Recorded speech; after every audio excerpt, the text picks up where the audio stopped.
வலியற்ற varicose vein சிகிச்சை எளிய 30 நிமிட செயல்முறை. 7207948735. காவேரி பிரச்சனையில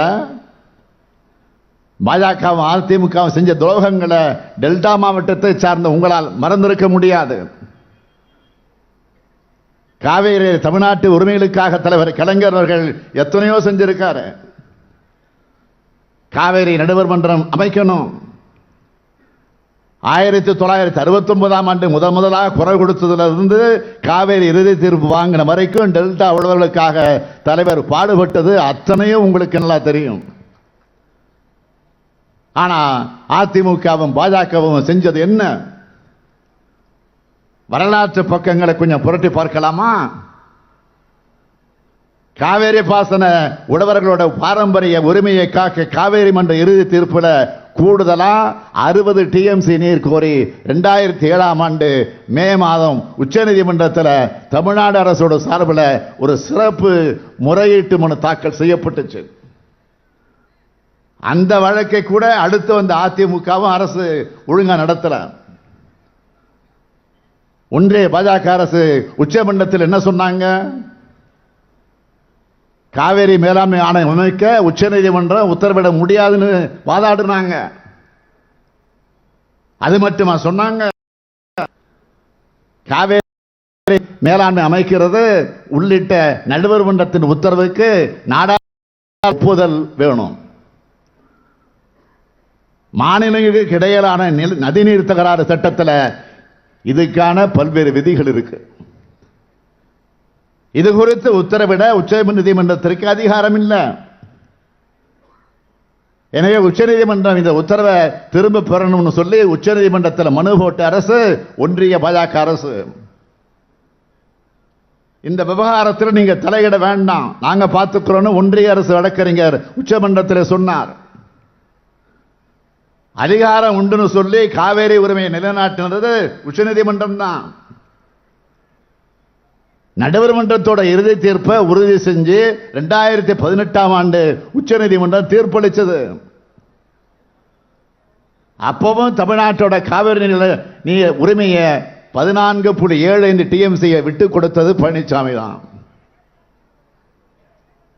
உச்சநீதிமன்ற தீர்ப்புப்படி காவேரி அணை அமைக்கப்பட்டு உடனடியாக நீர்த்தாவா முறைப்படுத்தப்பட்டிருக்கணும். தமிழ்நாட்டு மக்கள் தான் நமக்கு வாக்களிக்கிறது இல்லைன்னு ஒன்றிய பாஜக இதை செயல்படுத்தல. உடனடியாக காவேரி அணை அமைக்கணும்னு போராடினதும் திமுக தான். தமிழ்நாட்டுக்கு வந்த பிரதமர் நரேந்திர மோடிக்கு கருப்பு கொடி காட்டணும்,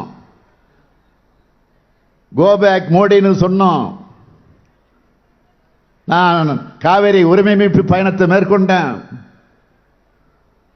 2 குழுக்களாக இந்த பயணத்தை திமுக நடத்துச்சு. மதச்சார்பற்ற கட்சிகளோடு ஒன்று சேர்ந்து நாம் இதை நடத்தி காட்டினோம்.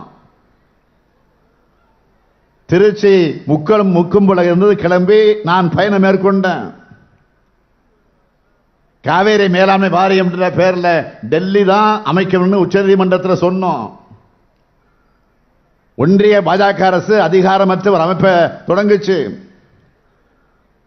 அதையும் பழனிசாமி அரசு தட்டி கேட்கல.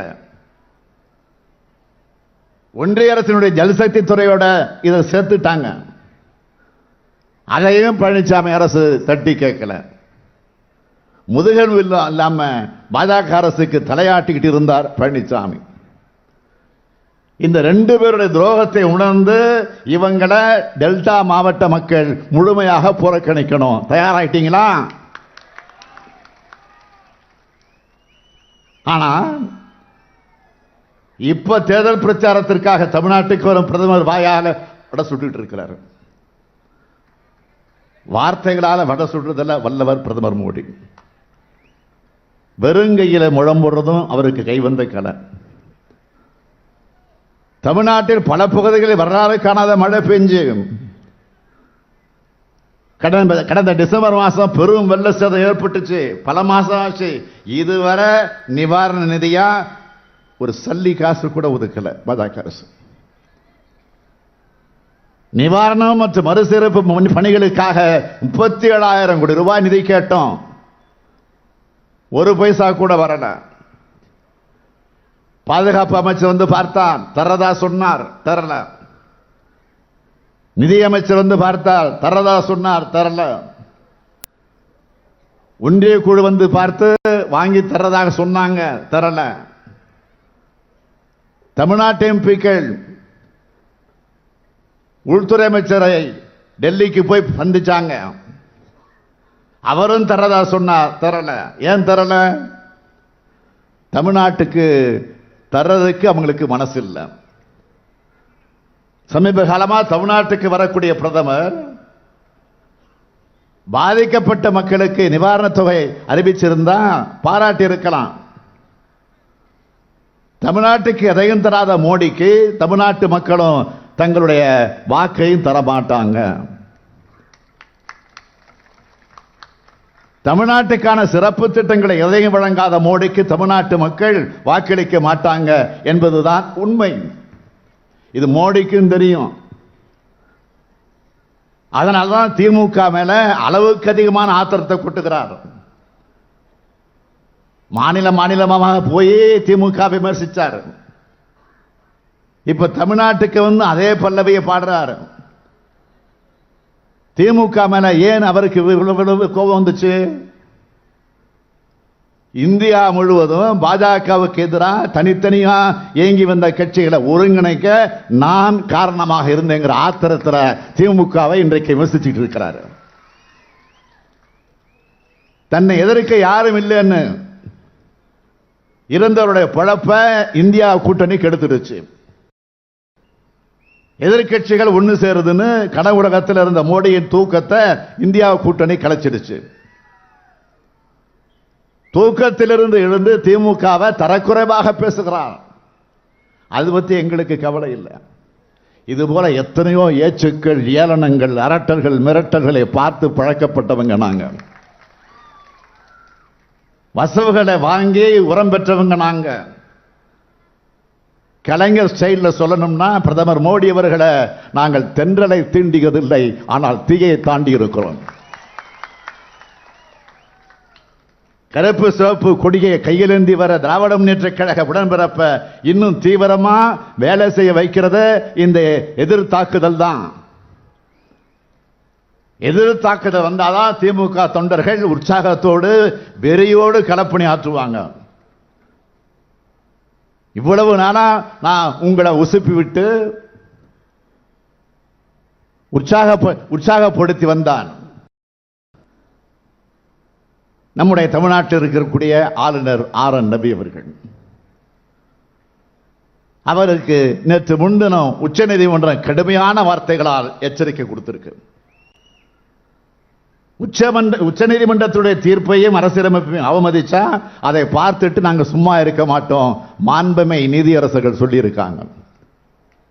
இதுவரை எந்த ஆளுநரும் உச்சநீதிமன்றத்தால் இந்த அளவுக்கு கண்டனத்துக்கு உள்ளாகி இருப்பார்களா என்பது சந்தேகம். வெக்கம், மானம், சூடு சுரண்ட இருந்தாலும் ராஜினாமா செஞ்சுட்டு போயிருக்கணும்.